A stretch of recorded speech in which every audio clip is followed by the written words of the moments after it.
बहुत ही शर्मनाक बात है। एक प्रतिष्ठित व्यक्ति को गरीबों का हक मारना बहुत ही शर्मनाक बात है। विधायक सुभाष सुधा जी को इसका संज्ञान लेना चाहिए। अगर वो ये बात कहते हैं कि मेरी नॉलेज में नहीं है कि मेरा नाम क्यों है, तो तुरंत पैर अपने इस नाम को कटवाएं और पब्लिक के सामने आए, मीडिया के सामने लेकर आए। सूची दिखाई गई सोशल मीडिया के माध्यम से। विधायक जी का जो नाम है वो उन लोगों की सूची के अंदर नाम है जिन लोगों ने आज तक कभी आयुष्मान कार्ड नहीं बनवाया। ये हमारे डॉक्टर हैं श्री रमेश अग्रवाल जी, जो नोडल ऑफिसर हैं हमारे जिला के आयुष्मान के। ये उनकी तरफ से आज सुबह आपको प्रेस नोट के माध्यम से भी इसके बारे में मिल जाएगा कि कभी कोई भी आदमी KYC या कुछ भी कागज़ लेकर हमारे परिवार की तरफ से आयुष्मान कार्ड बनवाने के लिए नहीं गया। बहुत से ऐसे लोग हैं। 2011 का जो जनगणना का सर्वे था उसके अंदर पूरे भारत के अंदर बहुत से ऐसे लोग हैं जिन्होंने अपना आयुष्मान कार्ड नहीं बनवाया, पर 2011 के सर्वे के अंदर उनका नाम है क्योंकि वो लोग सक्षम है, इसीलिए कोई कार्ड बनवाने नहीं गया। ये पिछले 10 साल से 2012 का स्टार हेल्थ का इंश्योरेंस है हमारी पूरी फैमिली का, और निरंतर पिछले 10 साल से जितने भी हमारे मेडिकल क्लेम्स रहे या विधायक जी ने सर्जरी कराई, मेरी वाइफ की सर्जरी हुई, सभी हमने इसके थ्रू 10 साल से करवाते आ रहे हैं। उसका पूरा डिटेल भी मैं यहाँ पर आपके सामने लेकर आया हूँ। उसी तरीके से ये पॉलिसी है जो पॉलिसी इस परिवार की रही। देखिए, इस आपदा के समय हमारी समझ से पार है कि वो किस तरीके से ऐसी राजनीति कर रहे हैं। मुझे लगता है कि अपने शरीर की जो ऊर्जा है, चाहे वो किसी भी पार्टी का हो, कोई भी व्यक्ति विशेष हो, इस समय अपने शहर की जनता को बचाने के लिए अपने शरीर की ऊर्जा को लगाना चाहिए। ये सब जो राजनीति का जो स्तर इतना ये गिरा रहे हैं, इसके लिए तो हम 5 दिन बाद, 7 दिन बाद, 10 दिन बाद, क्योंकि ये तो निरंतर चलता रहता है। ये जब चुनाव आने वाले होते हैं तब ऐसे बातें जो हैं, ऐसी चर्चाएं मार्केट में चलती रहती है। और अगर आपने किसी इच्छा से एक गरीब का हक मारा है तो आपको शर्म आनी चाहिए। आप ऐसे संवैधानिक पद पे बैठे हो जहाँ पे आपको गरीबों की सेवा करनी चाहिए और उसके बावजूद आप गरीबों का हक छीन रहे हो। बहुत ही गलत है बात। गरीबों घर घर में जो आयुष्मान कार्ड बनना चाहिए था वो तो इन लोगों ने अपने घर का बनवा लिया। अभी तो ऑक्सीजन का तो देखो, अगर इनमें सद्बुद्धि दे, मैं तो परमपिता परमात्मा से बात कहता हूँ कि भगवान इन भाजपा के नेताओं को सद्बुद्धि दे, गरीबों का हक मारना बंद करे, उनकी सहायता करे। ऑक्सीजन घर घर तक भी पहुंचनी चाहिए, लेकिन गांव वाइज क्वारंटाइन सेंटर बनाए जाने चाहिए, गांव वाइज डॉक्टरों की यूनिट जानी चाहिए। इसके अंदर अगर सर्वदलीय नेताओं को बिठा के अगर इनको कोई जरूरत पड़े तो उसके लिए भी सब लोग तैयार हैं, लेकिन इनको प्रयास करना चाहिए। योगदान है तभी तो सरकार के नुमाइंदों ने अपने कार्ड बनवा लिए। एक आम आदमी को एक हक नहीं मिल पाता है और उसके बिहाफ पे विधायक अपना कार्ड में नाम डलवा रहा है। पर आज जो ये आयुष्मान कार्ड को लेकर जो इन्होंने एक ये बात चलाई है, मैं एक हमारे विपक्ष के साथी हैं उनका पढ़ रहा था, सुन रहा था, वो बोल रहे थे कि मुझे भी आयुष्मान कार्ड बनवाना है, मुझे भी ये लाभ लेना है। चलो, कम से कम इतनी बात पे तो आई कि इसके अंदर लोगों को लाभ मिलता है, गरीब आदमी को लाभ मिलता है। ये बात वो कैमरे के आगे एक्सेप्ट कर रहे हैं, यही हमारे लिए बहुत बड़ी सफलता की बात है। हमारे आदरणीय प्रधानमंत्री श्री नरेंद्र मोदी जी ने जो ये गरीब को 5-5 लाख का इलाज कराने के लिए 2018 के अंदर ये लिस्ट आई थी, उसके अंदर जो ये सुविधा आज हमारे लोगों के काम आ रही है। आज कोरोना के अंदर भी हम देख रहे हैं किस तरीके से हमारे भारतीय जनता पार्टी ने जो यहाँ पर ये हरियाणा सरकार ने पिछले प्लान के अंदर ये अस्पताल बनाया, आज कोविड के अंदर वो काम आ रहा है। ये आयुष्मान योजना लोगों के काम आ रही है, इस बात को वो मान रहे हैं, एक्सेप्ट कर रहे हैं। इसी को मैं अपनी सफलता मान के चलते हैं। और रही बात ये जो आपके सामने मैंने दिखाया कि किस तरीके से उन्होंने ये आयुष्मान कार्ड की जो सूची दिखाई है, उसके अंदर शहर के अनेकों नाम ऐसे हैं जो मैं जानता हूँ कि सक्षम परिवार हैं, उनके नाम 2011 के सर्वे में आए हुए हैं, पर किसी ने भी कार्ड नहीं बनवाया। ऐसे बहुत से परिवार हैं। हो सकता है कि जो लोग विपक्ष के जो लोग हैं जो इस बात को उठा रहे हैं, अपने परिवार का नाम चेक करें या अपने रिश्तेदारों का नाम चेक करें, क्या पता उनके रिश्तेदारों का नाम भी इसमें निकल आए। तो ऐसा भी हो सकता है क्योंकि सर्वे बहुत पुराना है। और जैसा कि आप जानते हैं कि जनगणना का जो सर्वे है वो 2011 में लास्ट हुआ था, उससे पहले 2001 में हुआ था और 2021 के अंदर हर 10 साल के बाद ये सर्वे होता है। तो अब की बार 2021 के अंदर भी ये सर्वे दोबारा होने जा रहा है। तो मैं आपके चैनल के माध्यम से सभी उन लोगों को कहना चाहूँगा कि जिन जिनका नाम इस सर्वे के अंदर आया हुआ है और वो सक्षम है, तो वो अपना नाम अब की बार सर्वे के अंदर, खासकर जो सर्वे करने को अगर कोई आए तो उसको कहकर कटवा भी सकते हैं।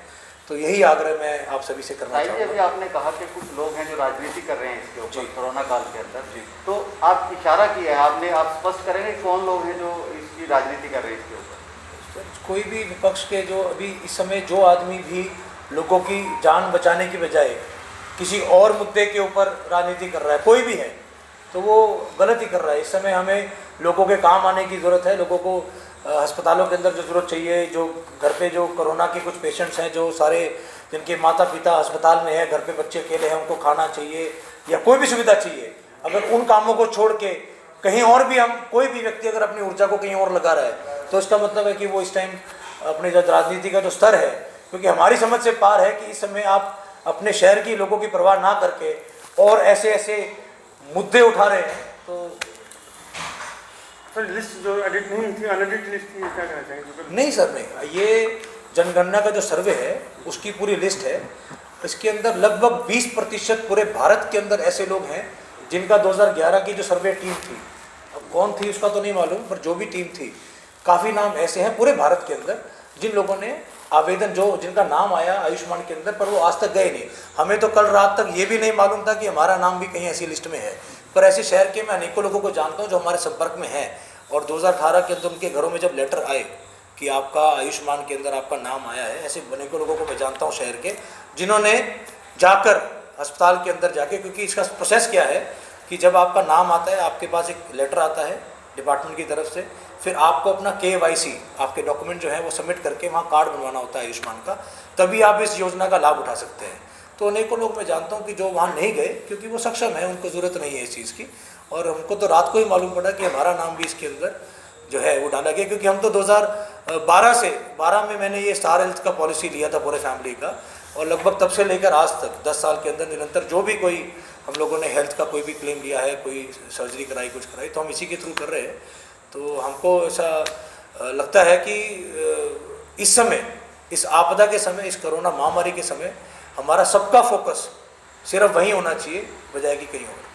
तो ऐसी गलतियां क्या अक्सर सरकार की तरफ से की जाती है कि जिनको कहीं पर सुनने को तो नहीं आया है, पर जितने लोगों को मैं जानता हूँ, बहुत से ऐसे लोग हैं, अभी पेंशन है, सरकार पेंशन देती है। मैं बहुत से लोगों को जानता हूँ जो 60 साल की उम्र हो चुकी है पर अपनी पेंशन नहीं लेते।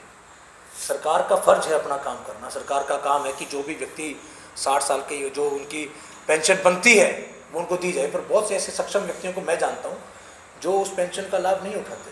तो हमारी अपनी कॉन्शियस है, जो हमारी अपनी कॉन्शियस भी तो कोई चीज़ होती है ना। अब 2.5 करोड़ जनता हरियाणा की और 5 लाख कर्मचारी है, तो खाली 5 लाख का काम नहीं है उस 2.5 करोड़ को संभालना। 2.5 करोड़ का भी कोई फर्ज बनता है कि हमारी भी कुछ कॉन्शियस अलाउ करती है कि हमें काम सही तरीके से करना है, क्या करना है। खासकर इस कोरोना काल के अंदर जो देखने को मिल रहा है कि 2.5 करोड़ जनता जब एकदम से महामारी फैल गई है, तो हम खाली 5 लाख कर्मचारी के भरोसे नहीं रह सकते। हम सबका अपना अपना कुछ ना कुछ योगदान इसके अंदर होना चाहिए ताकि उस सिस्टम को जो है हम सही तरीके से चला सकें। सरकार भी जैसा राजा वैसी प्रजा, और जैसी प्रजा वैसा राजा, तो ये तो ऐसे ही चलता है। तो हम सभी का कुछ ना कुछ फर्ज बनता है, हमारी अपनी कॉन्शियस अलाउ करती है। तो बहुत से लोग मैं जानता हूँ कि जो बहुत से विधायक भी मैं जानता हूँ, मेरे पिताजी भी पहले विधायक थे जिन्होंने कोरोना के अंदर अपनी सैलरी जो है वो उन्होंने देने का काम किया था। तो ऐसे अपनी कॉन्शियस से काम करता है। आप लोग भी यहाँ दिन रात आप लोगों की सेवा में लगे हुए हैं, तो आप लोग का भी तो एक कॉन्शियस ही तो है जो आप कुछ गलत होते हुए नहीं देख सकते और मीडिया के माध्यम से आप लोग उसको उठाते हैं। तो ये कॉन्शियस ही है हम सभी की, जिसकी वजह से सिस्टम हमारा हम लोग मामला खत्म समझा जाए, आपने स्पष्टीकरण दे दिया। मैंने आपको ये प्रेस नोट के माध्यम से, हमारे डॉक्टर रमेश अग्रवाल जी हैं जो नोडल ऑफिसर हैं हमारे आयुष्मान के, उनकी तरफ से प्रेस नोट ये आपके पास अभी आ जाएगा। और साथ में आपको ये पॉलिसी है, आपको जो डॉक्यूमेंट्स चाहिए डॉक्यूमेंट्स मैं आपको सारे प्रोवाइड करा देता हूँ। ऐसी किसी कोई इतना तो जितना हम लोग समाज के अंदर भी हमारा सारा जो फोकस है वो फोकस इसी चीज़ में है कि जो हमारे यहाँ का मेडिकल सिस्टम है वो स्मूथली चले। क्योंकि स्टार्टिंग के अंदर जैसे जिस तरीके से आपने देखा कि बाहर से दिल्ली से पेशेंट को क्षेत्र में आ गए और ऑक्सीजन की कमी हो गई या मेडिकल फैसिलिटीज़ की कमी जो एक हमारे को 2-3 दिन देखने को मिली, क्योंकि बाहर के लोग, हम सभी ने, हमारे जो रिश्तेदार थे जहाँ बेड नहीं मिला, दिल्ली में नहीं मिला या हरियाणा के किसी और क्षेत्र में नहीं मिला, उनको यहाँ कुरुक्षेत्र बुला के हम लोगों ने एडमिट कराया। तो हम लोग उसी में लगे हैं कि जो हमारा सिस्टम है यहाँ का कुरुक्षेत्र का वो स्मूथली चले। और आज की स्थिति ये है पिछले एक हफ्ते से कि हमारे यहाँ किसी चीज़ की कोई परेशानी नहीं है। हमारे यहाँ बेड्स अवेलेबल हैं, ऑक्सीजन अवेलेबल है, दवाइयाँ अवेलेबल है, ऐसा कुछ भी नहीं है। सिर्फ हम लोगों को जो चीज़ करनी है वो ये करनी है कि सरकार आग्रह कर रही है लोगों से कि घरों से बाहर ना निकलें, घरों से बाहर ना निकलें। तो मैं लोगों से यही आग्रह करूँगा कि आप कृपया अपने घरों में रहें, जब तक कोई ज़रूरी काम ना हो घर से बाहर ना निकलें। खादी, खादी एक विश्वास, खादी एक विचार, खादी एक संस्कृति और खादी एक मुस्कान। खादी जो आजादी से पहले हमारे साथ थी और आज भी है। गांधी जी का सपना है खादी। प्रधानमंत्री मोदी जी के आत्मनिर्भर भारत का विशेष हिस्सा है खादी। तो आइए इसी सपने को साकार करने के लिए हम भी अपनाएं खादी, हमारी स्वदेशी खादी, हमारे देश में बनी हमारी अपनी खादी। इसलिए एक एहसास है खादी। हमारे जीवन में रंग बिरंगे रंग भरने आई है खादी। आपके अपने शहर कुरुक्षेत्र में गांव मिर्जापुर आपके लिए लेकर आया है खादी के बने एक से बढ़कर एक डिजाइन, कलर्स व सभी प्रकार के वस्त्र। इतना ही नहीं, खादी ग्रामोद्योग भारत के बहुत से प्रोडक्ट जो आपकी त्वचा व शरीर के लिए उपयोगी हैं, जो आपको दें एक प्राकृतिक सुंदरता का एहसास। एक बार अपनाकर तो देखिए खादी इंडिया।